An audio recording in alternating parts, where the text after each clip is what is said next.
दोस्तों, क्या आप अंतरिक्ष में रुचि रखते हैं? क्या आपको भी ये जानने की जिज्ञासा होती है कि आखिर इतने बड़े आसमान में चांद तारे कैसे चमकते हैं और इनके अलावा आसमान की दुनिया में और क्या-क्या होता है? यूं तो हमें अंतरिक्ष और हमारी आकाशगंगा के बारे में जानने की काफी दिलचस्पी होती है। वैसे ये जानने की जिज्ञासा खासकर बच्चों में ज्यादा बनी रहती है कि अंतरिक्ष में क्या-क्या होता है, धरती कैसे घूमती है, चांद तारे इतना क्यों चमकते हैं, आखिर आसमान में इतने सारे ग्रह किस तरह से घूमते रहते हैं। लेकिन क्या आपको पता है कि हमें अंतरिक्ष में हो रही गतिविधियों की तमाम जानकारियां कौन देता है? इन्हीं सवालों के जवाब देने के लिए दुनिया में एक ऐसी संस्था मौजूद है जिसका नाम है नासा, यानी national aeronautics and space administration. जी हाँ, नासा अंतरिक्ष में होने वाली हर हलचल की खबर हम तक पहुंचाता है। मंगल ग्रह पर क्या है और चंद्रमा की सतह कैसी होती है, ये सभी जानकारियां हमें नासा के द्वारा ही प्राप्त होती हैं। यहाँ तक कि मौसम का पूर्वानुमान भी इसी के द्वारा ही लगाया जाता है, जो कि बिल्कुल सटीक बैठता है, क्योंकि इन सब कामों को संभव किया है नासा ने।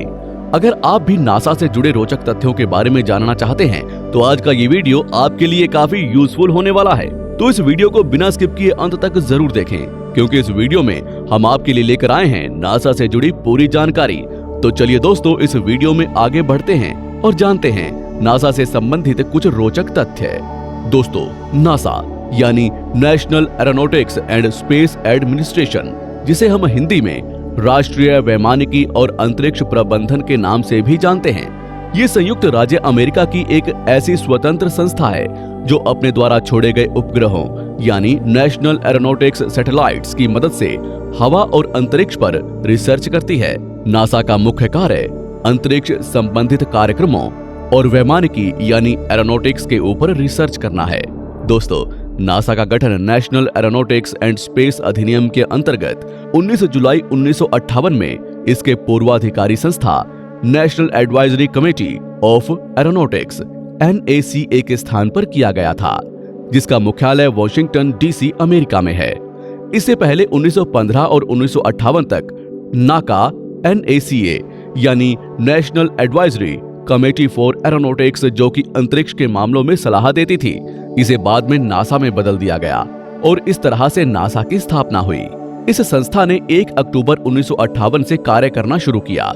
तब से आज तक अमेरिकी अंतरिक्ष अन्वेषण के सारे कार्यक्रम नासा के द्वारा ही संचालित किए जाते हैं, जिनमें अपोलो चंद्रमा अभियान, स्काईलैब अंतरिक्ष स्टेशन और बाद में अंतरिक्ष शटल शामिल हैं। वर्तमान में नासा अंतर्राष्ट्रीय अंतरिक्ष स्टेशन को समर्थन दे रही है, चांद पर फिर से मानव को भेजने के लिए अर्टेमिस कार्यक्रम चला रही है और ओरायन बहुउपयोगी कर्मीदल वाहन व व्यापारिक कर्मीदल वाहन के निर्माण व विकास पर ध्यान केंद्रित कर रही है। संस्था लॉन्च सेवा कार्यक्रम LSP के लिए भी जिम्मेदार है, जो लॉन्च कार्यों व नासा के मानव रहित लॉन्चों की उलटी गिनती पर ध्यान रखता है। इसके साथ ही बहुत से उपग्रह पृथ्वी की कक्षा में स्थापित किए गए, जो मौसम के पूर्वानुमान से लेकर ग्लोबल कम्युनिकेशन के पथ प्रदर्शन में सहायक बने। द्वितीय विश्व युद्ध के पश्चात अमेरिका और सोवियत संघ के मध्य हालात तनावपूर्ण चल रहे थे। इसी दौरान 4 अक्टूबर 1957 के दिन सोवियत संघ ने अपना पहला अंतरिक्ष उपग्रह स्पुतनिक 1 लॉन्च कर दिया, जो कि 183 पाउंड वजनी एक बास्केटबॉल के आकार का उपग्रह था और 98 मिनट के अंदर पृथ्वी की कक्षा में स्थापित हो गया। सोवियत संघ की इस कामयाबी से अमेरिका हैरान रह गया और साथ ही उसके अंदर एक डर पैदा हो गया कि सोवियत अब मिसाइल के जरिए यूरोप से अमेरिका तक न्यूक्लियर हथियार का इस्तेमाल कर सकता है। इसी के जवाब में अमेरिका ने नासा की स्थापना की, जिसके बाद दोनों देशों के बीच अंतरिक्ष दौड़ शुरू हो गई। 3 नवंबर 1957 के दिन सोवियत संघ ने अपना दूसरा उपग्रह स्पुतनिक 2 लॉन्च किया, जिसमें लाइका नाम की एक कुतिया को अंतरिक्ष में भेजा गया। दिसंबर में अमेरिका ने अपना उपग्रह लॉन्च करने का प्रयास किया, जिसका नाम वैंगवार्ड था, लेकिन ये टेक ऑफ के तुरंत बाद ही तबाह हो गया। 31 अक्टूबर 1958 को अमेरिका ने दोबारा प्रयास किया और एक्सप्लोरर नामक अपना पहला उपग्रह सफलतापूर्वक पृथ्वी की कक्षा में स्थापित कर दिया। उसी वर्ष जुलाई में कांग्रेस ने आधिकारिक रूप से एरोनॉटिक्स और अन्य सरकारी एजेंसियों के लिए राष्ट्रीय सलाहकार समिति से नासा की स्थापना की और अंतरिक्ष की दौड़ जीतने के लिए देश की प्रतिबद्धता की पुष्टि की। मई 1961 में अमेरिका के तत्कालीन राष्ट्रपति जॉन एफ कैनेडी ने घोषणा की कि अमेरिका दशक के अंत तक चांद पर एक आदमी भेजेगा। तत्पश्चात 20 जुलाई 1969 को नासा के अपोलो 11 मिशन ने इस लक्ष्य को हासिल किया और नील आर्मस्ट्रांग को चांद पर पहले इंसान के तौर पर भेजकर नया इतिहास रच दिया, जिसे आज भी लोगों द्वारा याद किया जाता है। इसके बाद भी नासा ने कई नए आयाम स्थापित किए, जिससे अंतर्राष्ट्रीय अंतरिक्ष स्टेशन का निर्माण एक मुख्य उपलब्धि के तौर पर शामिल है। नासा की स्थापना होते ही ये दुनिया का अंतरिक्ष में सबसे अधिक मिशन भेजने वाला संस्थान बन गया। अब हम नासा की कुछ खास उपलब्धियों के बारे में जानेंगे, जो अपने आप में काफी अद्भुत हैं और इन्होंने दुनिया को अंतरिक्ष से जोड़ने में महत्वपूर्ण योगदान निभाया है। तो चलिए जानते हैं इनके बारे में भी। प्रोजेक्ट मरकरी, ये नासा का इंसान को अंतरिक्ष में भेजने का पहला कार्यक्रम था। इसी दौरान सन 1961 से 1963 के बीच 25 उड़ानें भरी गई, जिनमें से 6 उड़ानों में अंतरिक्ष यात्री शामिल थे। इस कार्यक्रम का मुख्य उद्देश्य पृथ्वी की कक्षा में मानव अंतरिक्ष यान की परिक्रमा करना, अंतरिक्ष में इंसान की कार्यक्षमता की जांच करना और अंतरिक्ष यात्री और यान को सफलतापूर्वक धरती पर वापस लाना था। इस मिशन ने बताया कि मानव भार रहित उड़ान के लिए 34 घंटों तक अंतरिक्ष में काम कर सकता है। जेमिनी प्रोग्राम, इस प्रोग्राम के तहत उपकरणों और मिशन प्रक्रियाओं का परीक्षण किया गया और भविष्य के अपोलो मिशन के लिए अंतरिक्ष यात्रियों और स्थलीय दल को ट्रेनिंग दी गई। इस कार्यक्रम का मुख्य उद्देश्य लंबी उड़ान के दौरान अंतरिक्ष यात्री की सहायता क्षमता की जांच करना और ये पता लगाना था कि कैसे कोई अंतरिक्ष यान पृथ्वी की परिक्रमा करते हुए किसी दूसरे वाहन से निश्चित समय पर मिल सकता है और उसमें समा सकता है।